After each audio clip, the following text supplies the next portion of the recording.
ಕ್ರಿಸ್ತನನ್ನು ಪ್ರತಿಫಲಿಸುವಂತೆ ನಿಮ್ಮ ಆತ್ಮಗಳನ್ನು ವಾಕ್ಯದಲ್ಲಿ ಬಲಪಡಿಸುವ ಅನುದಿನದ ಧ್ಯಾನ. ಇಂದಿನ ಧ್ಯಾನದ ಶೀರ್ಷಿಕೆ, ಕಳೆದು ಹೋಗಿರುವವರನ್ನು ಎಚ್ಚರಿಸುವ ಮೂಲಕ ದೇವರ ಚಿತ್ತವನ್ನು ನಡೆಸುವುದು.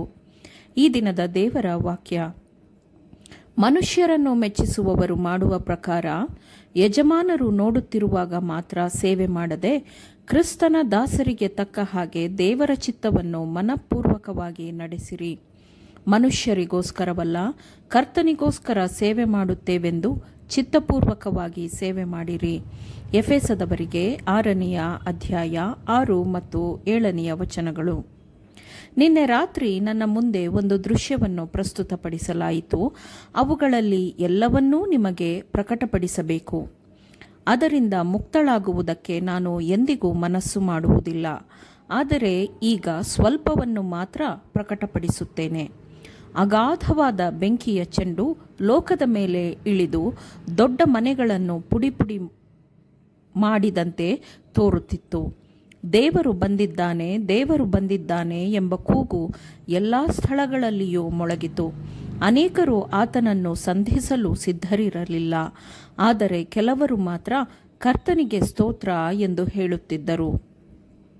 ಹಠಾತ್ತನೆ ನಾಶವು ಯಾರ ಮೇಲೆ ಬರುತ್ತಿತ್ತೋ ಅವರು ಆ ಕೆಲವರಿಗೆ, ನೀವು ಯಾಕೆ ಕರ್ತನಿಗೆ ಸ್ತೋತ್ರ ಎಂದು ಹೇಳುತ್ತಿದ್ದೀರಿ ಎಂದು ಕೇಳಿದರು. ಯಾಕೆಂದರೆ ನಾವು ಕಾತುರದಿಂದ ಎದುರು ನೋಡುತ್ತಿದ್ದದ್ದನ್ನು ನಾವು ಈಗ ನೋಡುತ್ತಿದ್ದೇವೆ ಎಂದು ಅವರು ಉತ್ತರ ಕೊಟ್ಟರು. ಈ ಘಟನೆಗಳು ಸಂಭವಿಸುತ್ತದೆ ಎಂದು ನೀವು ಮೊದಲಿನಿಂದಲೇ ನಂಬಿದ್ದರೆ ನೀವು ಏಕೆ ನಮಗೆ ಹೇಳಲಿಲ್ಲ? ನಮಗೆ ಈ ವಿಷಯಗಳ ಬಗ್ಗೆ ಅರಿವಿರಲಿಲ್ಲ. ನೀವು ನಮ್ಮನ್ನು ಅಜ್ಞಾನದಲ್ಲಿ ಏಕೆ ಬಿಟ್ಟಿದ್ದೀರಿ? ಮತ್ತೆ ಮತ್ತೆ ನೀವು ನಮ್ಮನ್ನು ಸಂಧಿಸುತ್ತಿದ್ದೀರಿ. ಆದರೆ ನಮ್ಮ ಜೊತೆಯಲ್ಲಿ ಏಕೆ ಈ ವಿಷಯದ ಬಗ್ಗೆ ವ್ಯವಹರಿಸಲಿಲ್ಲ? ಮುಂಬರುವ ನ್ಯಾಯ ತೀರ್ಪಿನ ಬಗ್ಗೆ ನಮಗೆ ತಿಳಿಸಿಕೊಡಲಿಲ್ಲ. ನಾವು ದೇವರನ್ನು ಸೇವಿಸಬೇಕು, ಇಲ್ಲದಿದ್ದರೆ ನಾವು ನಾಶವಾಗುತ್ತೇವೆ ಎಂದು ನೀವು ನಮಗೆ ಏಕೆ ಹೇಳಲಿಲ್ಲ? ನಾವು ಈಗ ಎಲ್ಲವನ್ನೂ ಕಳೆದುಕೊಂಡೆವು ಎಂದು ನಾಶ ಹೊಂದುತ್ತಿದ್ದವರು ಕೇಳತೊಡಗಿದರು.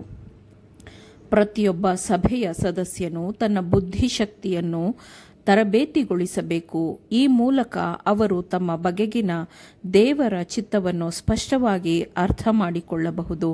ಪ್ರತಿಯೊಬ್ಬರೂ ತಮ್ಮ ಧ್ವನಿಯನ್ನು ಶಿಕ್ಷಣಗೊಳಿಸಬೇಕು. ಆಗ ಅವರು ಅಜ್ಞಾನದಲ್ಲಿರುವವರಿಗೆ ಧರ್ಮಶಾಸ್ತ್ರದ ಜ್ಞಾನವನ್ನು ತಿಳಿಸಿಕೊಡಬಹುದು.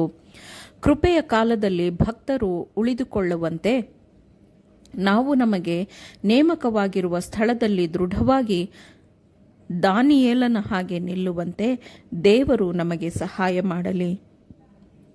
ತಂದೆ ತಾಯಂದಿರೇ, ಈ ಲೋಕದ ಮೇಲೆ ಬಂದೆರಗುವ ವಿಷಯಗಳ ಬಗ್ಗೆ ನಿಮ್ಮ ಮಕ್ಕಳಿಗೆ ಕಲಿಸಿಕೊಡಿರಿ ಮತ್ತು ಅವರು ಸಮಾಧಾನದಿಂದ ದೇವರನ್ನು ಸಂಧಿಸಲು ಸಿದ್ಧರಾಗುವಂತೆ ಅವರನ್ನು ನಡೆಸಿರಿ. ಧರ್ಮಶಾಸ್ತ್ರದ ಜ್ಞಾನವನ್ನು ಪಡೆಯಿರಿ. ಕಾದಂಬರಿಗಳ ಅಸಂಬದ್ಧ ವಿಷಯಗಳನ್ನು ಮೆದುಳಿಗೆ ತುಂಬಿಸಿಕೊಳ್ಳಬೇಡಿರಿ. ಸತ್ಯವನ್ನು ಬಹಳ ಸ್ಪಷ್ಟವಾಗಿ ಗ್ರಹಿಸಿಕೊಂಡು ಅದನ್ನು ಇತರರಿಗೆ ಜ್ಞಾನಯುಕ್ತವಾಗಿ ಹೇಳಿಕೊಡಲು ಬಯಸುವವರಿಗೆ ಮೆದುಳಿನ ನರಗಳ ಶಕ್ತಿಯು ಅಗತ್ಯವಾಗಿರುತ್ತದೆ. ನಮಗೆ ಹೆಚ್ಚಿನ ಮೆದುಳಿನ ಶಕ್ತಿ ಇಲ್ಲ. ತಂಬಾಕು ಅಥವಾ ಮದ್ಯಪಾನ ಅಥವಾ ಇತರ ಯಾವುದೇ ಹಾನಿಕಾರಕ ವಸ್ತುಗಳನ್ನು ಬಳಸಲು ನಾವು ಎಂದಿಗೂ ಯೋಚಿಸಬಾರದು. ಯಾಕೆಂದರೆ ಆತ್ಮಗಳನ್ನು ಉಳಿಸುವ ಕೆಲಸಕ್ಕಾಗಿ ನಾವು ನಮ್ಮ ಮನಸ್ಸನ್ನು ಶುದ್ಧವಾಗಿರಿಸಿಕೊಳ್ಳಲು ಶ್ರಮಿಸಬೇಕು. ತನ್ನ ಸೇವೆಯ ವಿಷಯದಲ್ಲಿ ತೀವ್ರವಾದ ಶ್ರದ್ಧೆಯನ್ನು ತೋರಿಸುವವರ ಬಗ್ಗೆ ದೇವರು ಸಂತೋಷಪಡುತ್ತಾನೆ.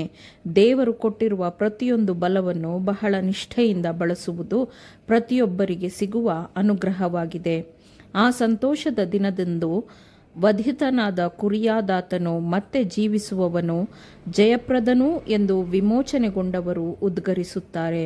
ಕೆಲಸಗಾರರು ಭಯಭಕ್ತಿಯಿಂದ ಯಾರೊಂದಿಗೆ ಮಾತನಾಡಿದ್ದರೋ, ಯಾರಿಗಾಗಿ ಸತ್ಯವೇದವನ್ನು ತೆಗೆದು ಓದಿ, ಯಾರೊಂದಿಗೆ ಪ್ರಾರ್ಥಿಸಿ ಅವರ ಆತ್ಮವನ್ನು ದೇವರ ಬಲಗಡೆಯಲ್ಲಿ ಇರುವಂತೆ ನಡೆಸಿದ್ದನೋ ಅವನು ಎಷ್ಟೊಂದು ಸಂತೋಷಿಸುತ್ತಾನೆ.